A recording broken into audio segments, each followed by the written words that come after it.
Peggy 16.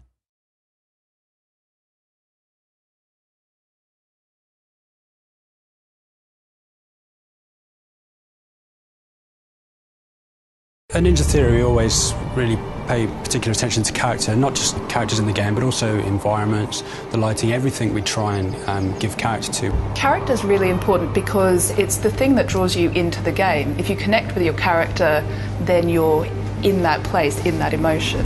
Character is ultimately what makes us like or dislike a person. Journey to the West is an ancient Chinese story. It's incredibly popular. Journey to the West is a story about two characters who not only go on a physical journey to the West, they are going on an emotional journey where they are discovering who they themselves are, and they change and grow over time. And so when we wanted to adapt it, we took free rein in kind of mashing together lots of different elements of popular culture that we like. The core idea of the game is really the interplay between Monkey and Trip. So we've got these two characters, Monkey, who's a strong, brutish character, and Trip, who's kind of weak, but she's very tech-savvy. So she is stuck on this slave ship with Monkey, and she manages to escape, as does Monkey. And she decides to use this guy as a tool, a weapon, to help her get through this very dangerous land and get herself home.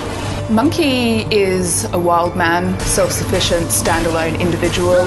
It's kind of like Tarzan having a really bad day. Essentially, he doesn't need anybody. He's very dismissive of culture and looking after people because he's been hurt by it time and time again. Trip is the complete opposite to Monkey. She's always lived within a community of peaceful people. She's the brains of the couple, really. I mean, if you put yourself in Monkey's shoes, how would you feel if you were minding your own business, suddenly someone made you a slave, and then told you to do something you didn't want to do? She can choose whether he lives or whether he dies. How do I know you're coming back? You die, I die, right? Yeah. The performance capture with Andy Serkis is always a really great experience. Andy co-directed the performance capture, and I think Andy is undoubtedly one of the best character actors we have in the UK, or anywhere. He has a very particular way of warming everyone up. One of Andy's key skills is being able to actually make them relax and understand how it's not that different to a film production. The first morning when we got together, he said, right, everyone outside into the large area. And we ended up kind of running around for quite a few minutes playing tag, going under people's legs to free us up, and he's sprinting. And with 20 adults running around trying to do this all at once, it's very hectic, and the energy is just there.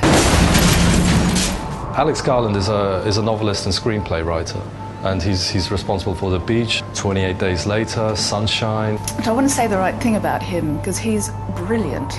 Because we wanted the game to feel like a movie when you're playing it, we thought we've got to find a really great screenwriter. So when Alex came on board, it gave us an opportunity to work with someone who's a master of his craft in an area that we don't actually know a lot about.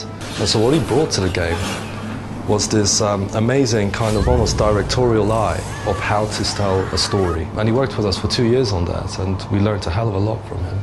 At a very high level, Enslaved was inspired by the Chinese story of A Journey to the West. But if we move below that, Enslaved is inspired by Ninja Theory's desire to make beautiful games, to create believable characters in beautiful settings, and give them really exciting situations to deal with.